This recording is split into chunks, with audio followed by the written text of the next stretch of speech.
Hey everybody, how's it going? I'm Sethum and welcome back to another episode of World of Warcraft Burning Crusade. So, first off, I just wanted to thank everybody for watching my content. I really do appreciate it, and it does seem to be appealing to quite a few people as it has been doing quite well as compared to other content that I've tried out in the past. So, today I will be carrying on with some leveling up.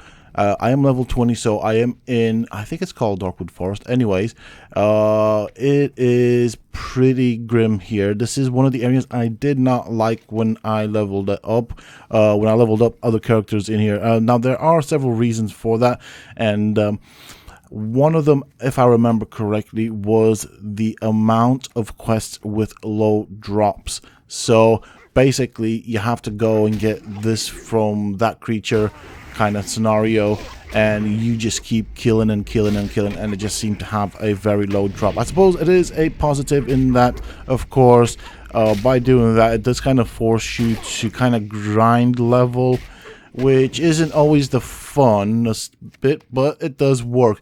So I'm not quite sure what levels we need to be here. I think we are within the range. There we go. We got some quests here. I'm going to pick up some quests. We're going to start cracking on with them. But yeah, this is one of the areas I wasn't really a fan of.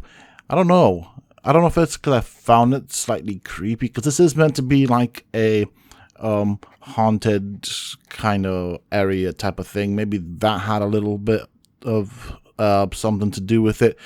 But I think mostly my memories of this specific area is just the low drop rates. So we'll see how this works in World of Warcraft Classic, if that's still a thing, if maybe I remember it wrong.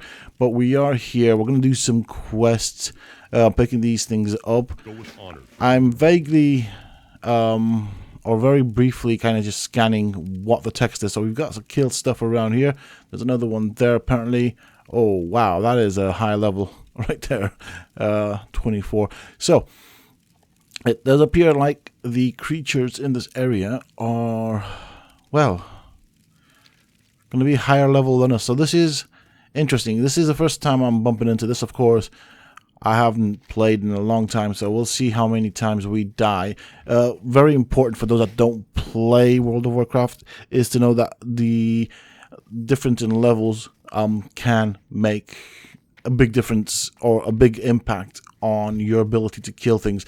So for example, if I take on things that are bigger than me level wise, I think I do less damage to them. I take more damage. I am less efficient with my spells and weapons, therefore I have a higher chance of one missing, and of course I will also do less damage. So with that said, it does bring to the challenge. So we'll see how this goes. Apparently we need to kill some wolves and stuff and spiders. I am actually quite curious to see the area, to be honest. Okay, there we go, level 22. Now, as I've been leveling up and seeing all of the creatures in the previous zones, I keep thinking and wanting to create a hunter. I think a hunter would be pretty cool. Bear in mind, the hunter was the first class I ever played in WoW, and I think at that time I wasn't really self-aware. I didn't really understand the skills and how things work. I don't even know why I went for a hunter. I think it was a night elf hunter. And do you know what? Saying that, I really do miss seeing the night elf starting zone. That's kind of cool in a way. For those that don't know, and I might show it off in a future video, but basically, whereas all of the other creatures in World of Warcraft have their own starting zones, and they are unique in their own way, the hunter, the night elves, not the hunter, but the night elves have their starting zone in a basically tree, if that makes sense. The whole map is a giant tree, so it's pretty cool. I do like that area, and for some reason, just now as I'm talking about it, it just brings back so many memories of me as a hunter first leveling out in that area. It was really cool. I did like it, and it's got some really nice colors. And I'm gonna make reference to the color palette used in World of Warcraft, at least in the classic one. I don't really know what's happened after. What was it? When did I stop playing? I think it was after Cataclysm. So I didn't really play anywhere after that. But I think the best color palettes, in my opinion, were in Outlands and several regions here in Classic. They really made good use of a lot of interesting colors.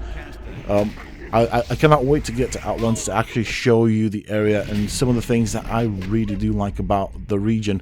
Of course, there is the Wrath of the Lich King that is meant to be coming out, so I'm looking forward to that as well. Wrath of the Lich King does have some really good content to kind of cover as well as some very interesting creatures to find. And one of them I intend to farm, and I say farm in the sense of probably camp it out. So there is a very rare spawn that happens that drops a Drake. So basically it's a mount. It's 100% guaranteed drop rate if you get the spawn. So there's a good chance that I will be camping that out for days until I get my rare mount. And again, once I get to level 70, or I think it'll be 80 at that point, at Wrath of the Lich King. But once I get to level 70, there is a specific dungeon in Classic that also does have a chance of dropping a very rare mount. Now, when I say very rare, it is ridiculously rare. I think it's less than 1% on a specific boss. But I do want that mount. Now, there is a reason for me wanting that. Like I said, when I started playing out World of Warcraft, I didn't really know much. I think it was towards the end of the Burning Crusade where I kind of started to get the hang or understand the game. I wasn't really self-aware of my class, my role, my abilities, my rotation, stuff like that, and what was really important for my class. So I wasn't really good at anything. I kind of relied on others to... I thought I was enjoying the game, okay? So, in all fairness, I was enjoying the game. I didn't really play competitively. I was just leveling... You know, I really wasn't looking into it. I wasn't doing much research. I wasn't really trying to get the most, I don't know, DPS out of my class. Bearing in mind, I was a hunter, and as a hunter, that's pretty much what you do. Anyways, towards the end of it, and... I'd say towards the end of the Burning Crusade and beginning of Wrath of the Lich King, that is when I became self-aware and spent a lot of time researching and just trying to get the best out of my classes.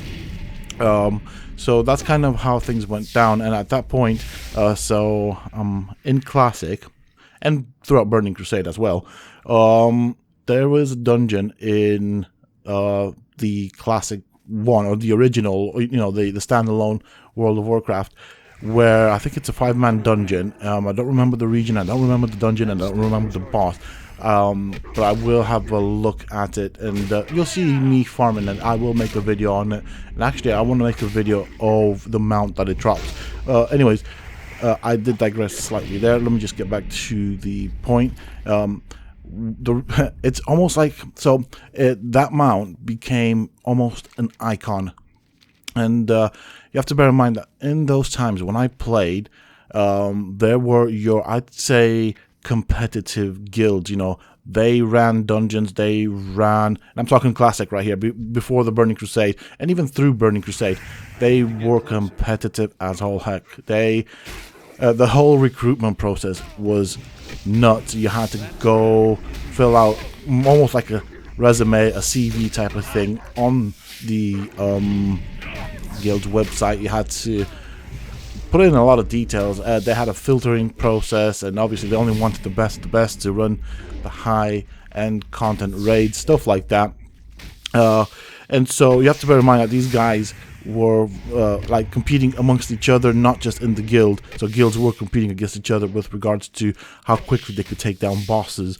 And obviously, bear in mind that there was a lot of difficult content to go through.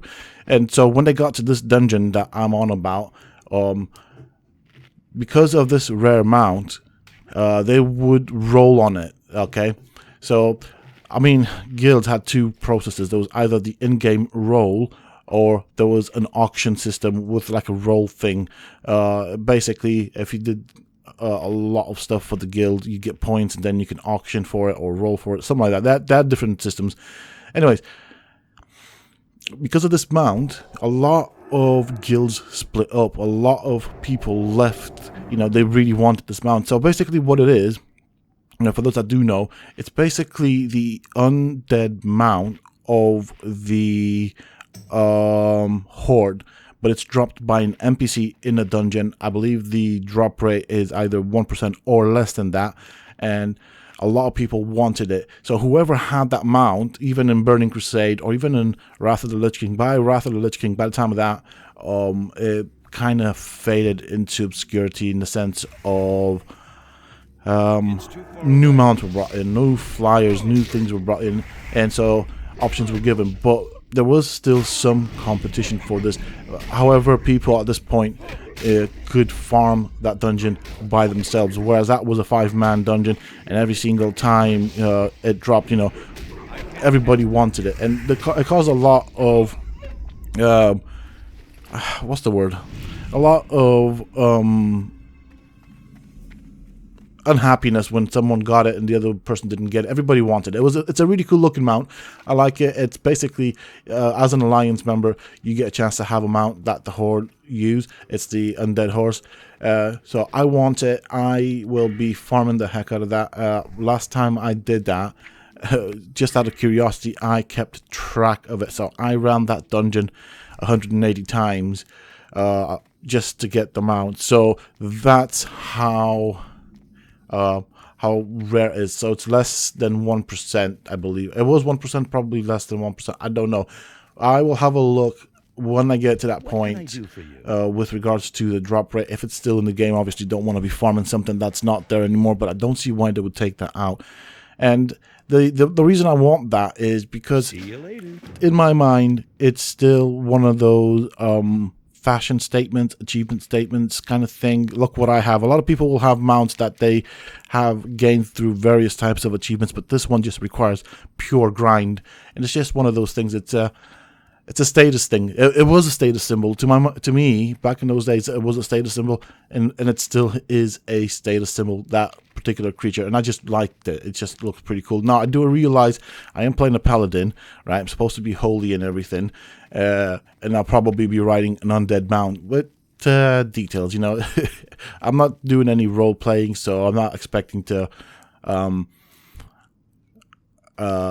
turn my nose to things that don't fit within my role, you see. So what I'm going to be doing is I want to have what is going to be a main character, which is going to probably be the paladin. Oh, dude, this guy is huge level-wise. So as you can see right here, speaking of levels, that's what I was saying before, this thing's 5 levels higher than me, and I'm already taking a beating. I'm having to use a lot of my abilities. Now, of course, and I know someone eventually is going to end up commenting that I could use the keyboard, and I will actually. What you'll see me do throughout this whole leveling guide is move between using my mouse to click on the action bar below, as well as using the hotkeys and stuff that are associated with my abilities. I go between the style of play as and when it suits me. I personally prefer to use WSD to move around and have that free motion, and then just use the key, the mouse, to use my abilities. As you can see right there, just 5 levels. That's what a difference it made.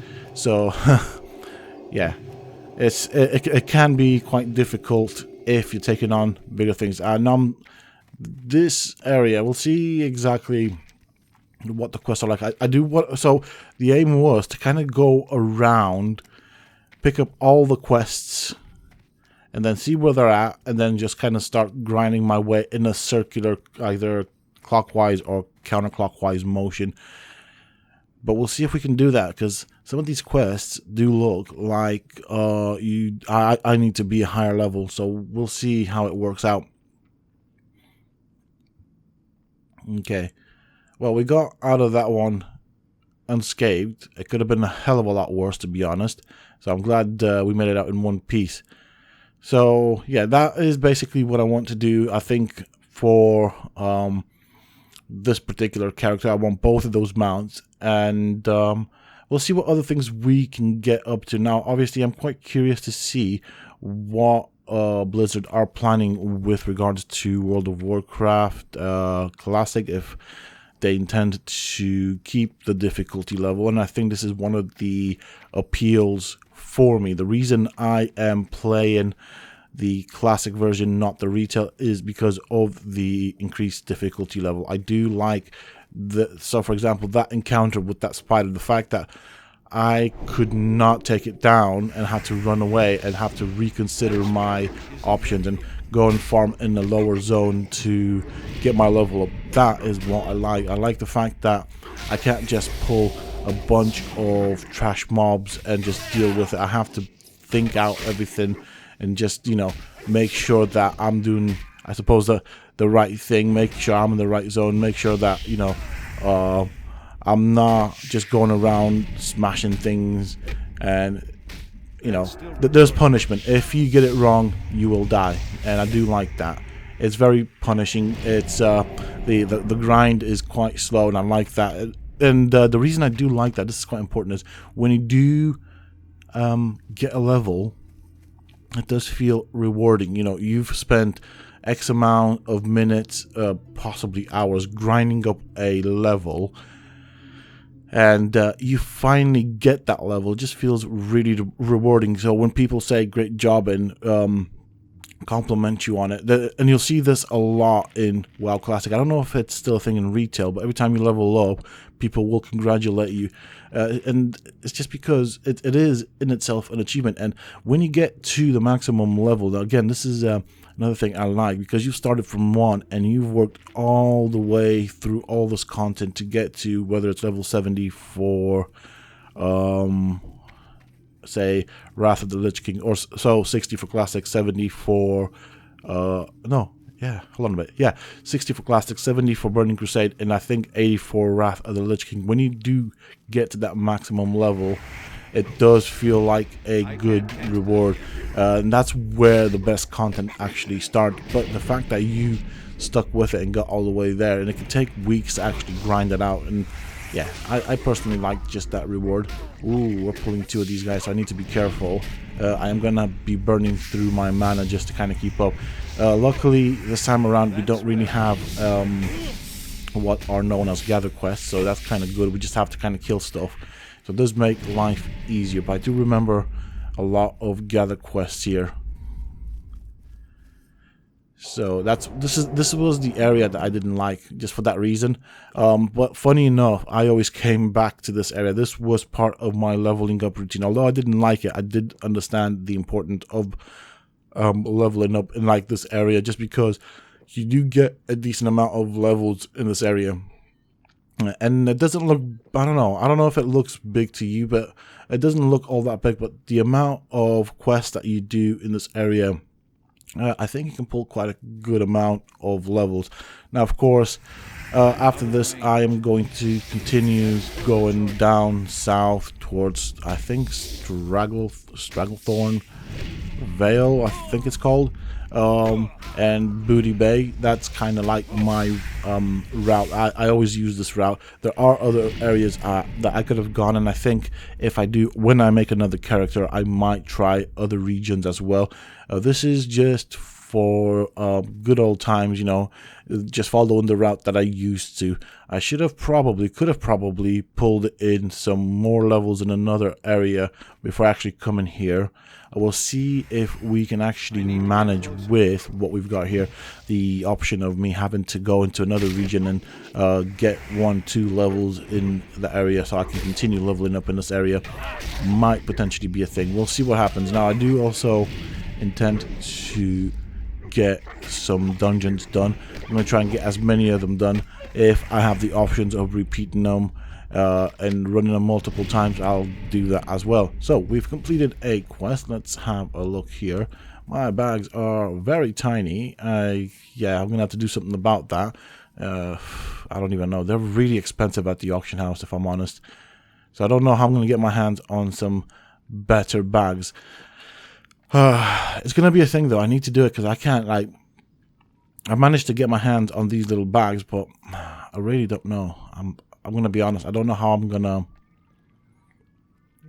it's just... yeah.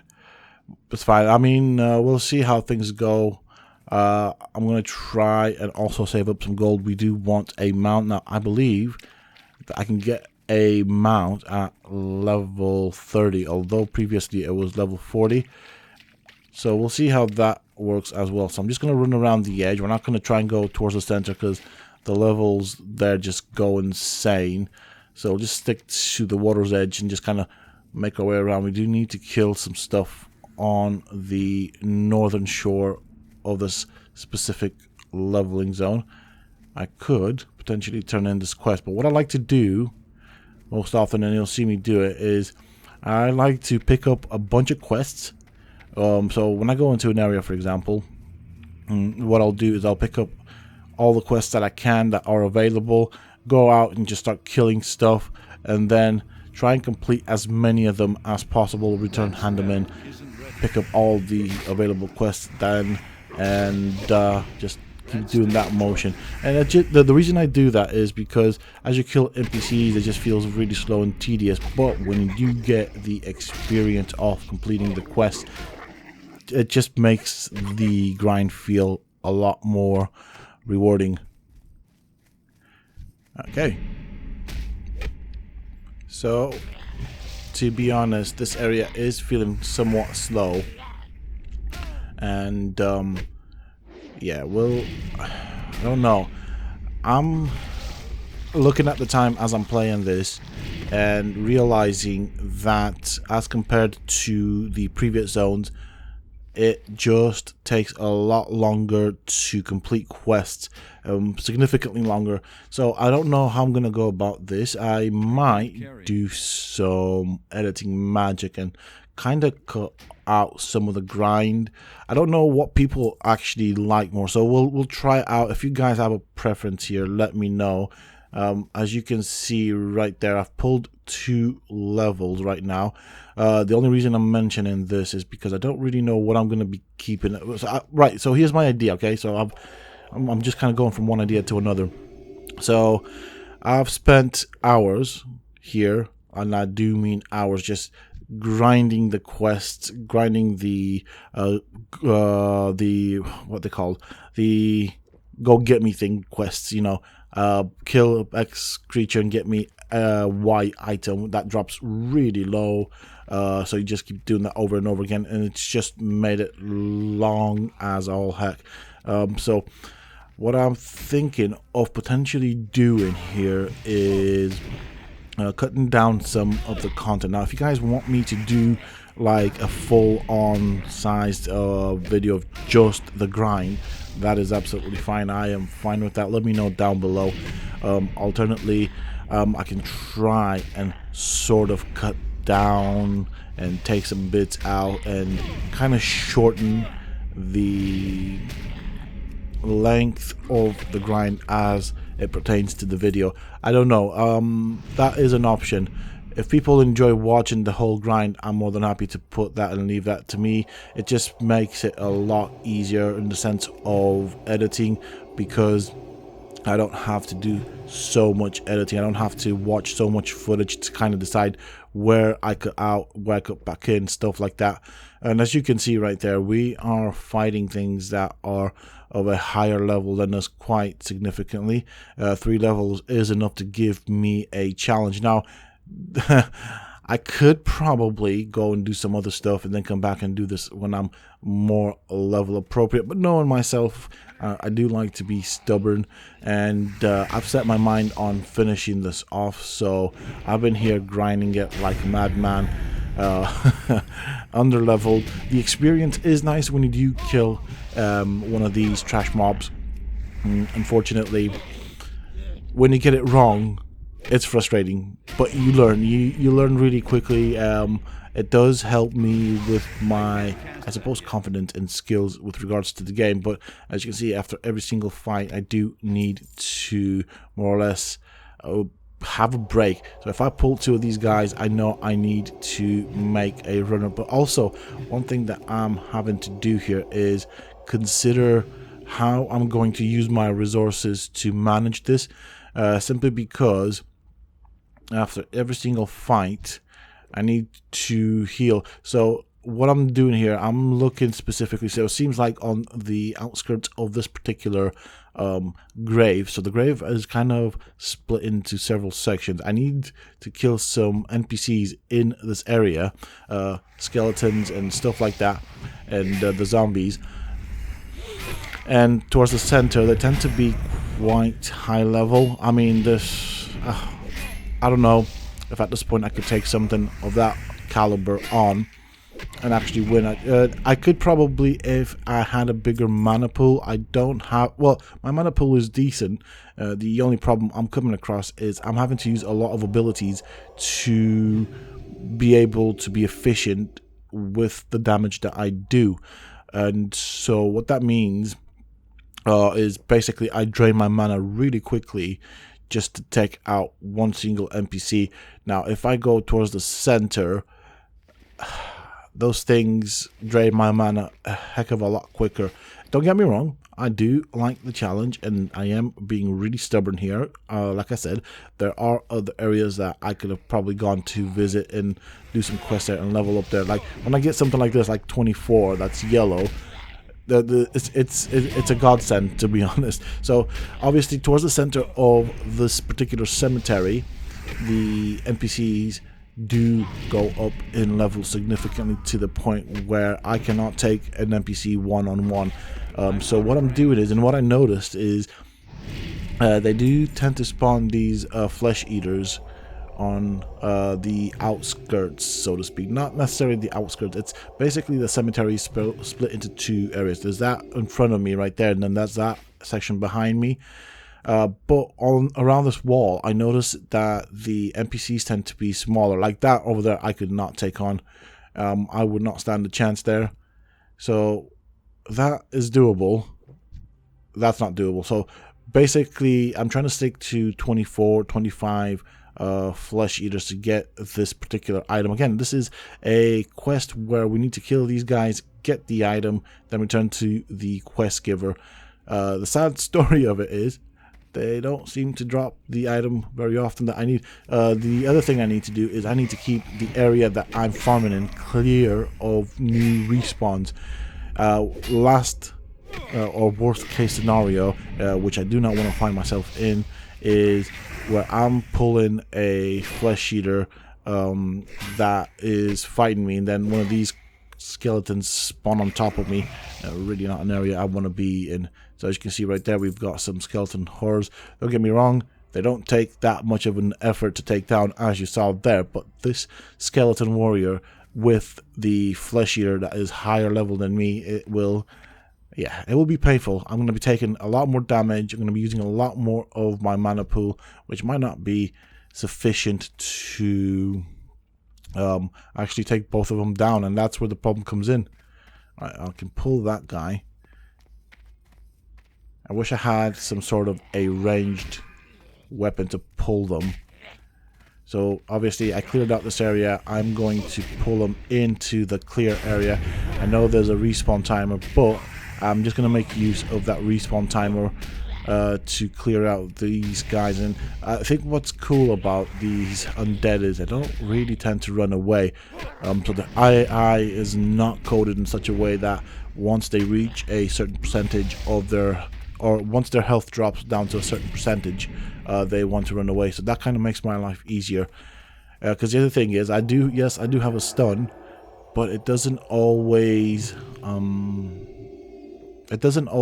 work. It can miss, and if it misses and the NPC I'm trying to kill runs off into another group of NPCs, it will pull those groups of NPCs towards me, and then getting out of here can be a pain. Once you're in combat, you cannot, I mean, yeah, even if you do have a mount, that's the other thing, which I'm looking forward to, by the way. I cannot wait to get a mount, and I'm only 8 levels away from that, so that is going to be a big day. I can't wait to get a mount. And the other thing, right, so another reason I went for the Paladin is because they do have their class-specific mounts, which is pretty cool. The Warlocks have like a horse with like flamey hooves and flames coming out their eyes and stuff like that. It's all to do with like I'd say let's call them demonic powers and stuff. And the Paladins have like a war horse with armor and stuff like that. Pretty cool. And so that's what I wanted, and it does make make for good. Or I just like the whole idea that a class has their own specific mount. Okay, so I've kind of completed that quest. I've died a few times. As you can see, my gear has taken a beating. I should have, in theory, right, I should have gone and repaired my stuff. Did I do it? No. Why? Because I'm stubborn and I don't have a lot left of this quest, so I do want to complete it. We do need to kill some of these skeletons. It took forever to do those zombies. It took about 2-3 hours. A lot. A ridiculous amount of time. And I only need a couple of more of these skeletons, and I need to be careful here. So, yeah. What I want to do is I want to finish this quest, grab all of these things. Now, I'm not going to get any benefits from my belt and legs because they are completely broken. So that means I lose on some stats. Now, luckily at this level, they don't make that much of a contribution, but later on they will do. So technically, I should have gone and repaired. I'm basically doing this without pants. But as you can see, I'm doing fine. I can manage just about. I did level up. I don't know if I'm gonna... Okay, so one thing, again, going back to what I was saying earlier, I don't really know how I'm gonna do this. I might end up cutting out a lot of the just killing the same thing over and over and over again. That does mean you might potentially miss out on the level up animation kind of thing, but it's one of those, you know, decisions I have to make. I mean, I can't just leave me running around this grave for endless hours just hitting the same thing over and over again, just killing it off and stuff. So I have completed the quest, which is good. What I'm going to do is I am going to run towards the road, stick to the road, and then follow that road to the main village. If I see any quests along the way, I will pick those up. Hopefully we don't bump into anything too powerful. Okay, so I'm nearly at the village.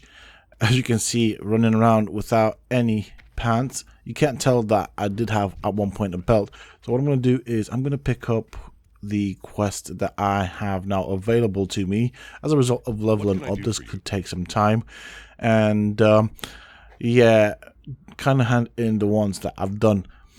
It is a lot slower now to level up as far as I can tell, so once we get to like level 20, the time it takes to level up does seem to increase, which is kind of cool in a sense, and it makes logic and sense. It's perfectly logical and all stuff.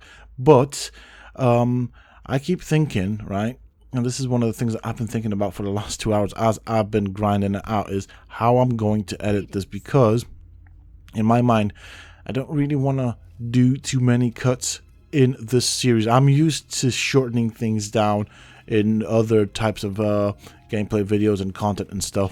Honor, with this, I don't really want to cut too much out. Unfortunately, the problem I'm having right now is I've literally spent hours, like hours, 4 hours just trying to complete a very small handful of quests, just grinding out the same creature over and over and over again, just because of how rare that drop is. We did get something that is useful here, so that is good.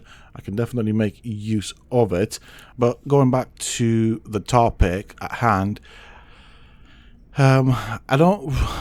It's a tough decision. I'm gonna have to try and cut it down, just because I just think people might potentially find that somewhat boring. It's just a case of watching the same, or watching a character do the same thing over and over and over again, just killing the same creature over and over again. But if people want me to just more or less take a quest, do it, and just grind it out, and I don't mind watching that and enjoy the commentary, just let me know down below, and I will not make such cuts anymore. I think it's one of those things I'm used to, or worried about people not really fancying me killing the same thing, or seeing me kill the same thing over and over again. That could have been worded better. Anyways, yeah, I think with this episode, that's probably what I'm gonna have to do. I do normally kind of set a specific thing within an episode and kind of aim towards it, but I can always adjust depending on what people like. So generally speaking, for the series, what I want to do is I want to avoid such big cuts, and I think the only kind of cuts I want to make to the content, to the video, to the recording, is potentially travel times, unless something interesting happens. And I do want to kind of show the social aspect as well of the game, because it's not just a game. There's also a social side to playing World of Warcraft, where you interact with other players. And again, this is one of the things, and I say it again and again, and I will say it so many times, because I think it's important to emphasize that for a very old game, almost 10 years plus, I don't even know how old this game is, 15 years almost, it's an old game. By that amount of time, it's an old game, but what it does do right is the community is good, the social aspect is really good, and so you do end up interacting with people in the game. It's really fun, and that's what makes it a good, pleasant experience. The grind is real, but when you're trying to farm something and someone comes and helps you just randomly, that changes how you form that attachment to the game, to the game's environment, and I think that is quite an important thing. So that's why I want to avoid cutting out quests and stuff like this. Now, I am in a low level zone. As I do level up and we go through difficulties and stuff like that, that is going to happen more and more, and so I want to kind of show that off as well. Of course, you also do have the frustrating side of where you're trying to farm a quest and then someone else just kind of tags your potential kill, and so you don't get the count for it and stuff like that. But again, it's, you know, everything has its ups and downs, and you know, there's no point in just spending the time looking at the downsides of the game. The simple bottom line is, this is an enjoyable game for anyone that wants to pick it up, and to be fairly honest, it's at a decent price, so I'm more than happy to pay for that. Going back to the recordings, this time around I'm thinking of cutting this one down, and for future episodes I will potentially just leave the questing side in the videos. Sometimes I may make a cut here and there just to bring down the size of the episode. Normally it'll be the moments where I travel from one point to another. I won't really be recording all of the activities like selling stuff at the auction house, buying stuff, repairs and stuff like that. I'll just try and stick to specifically questing in the series. But if people want to see other signs of the game, then just let me know, and okay, well, we'll adjust it as according to what people like it. And with that said, I think that brings us to the end of this episode, folks. We've picked up quite a few new quests that we can do, so that is good. I'm looking forward to doing that. We have handed in what we had, and now the fun begins. But of course, that will be in the next episode. If you made it this far, thank you so much for your support. That really does mean a lot to me. Hope you guys enjoy this content. And with that said, I will see you in the next episode. Until then, stay safe, folks.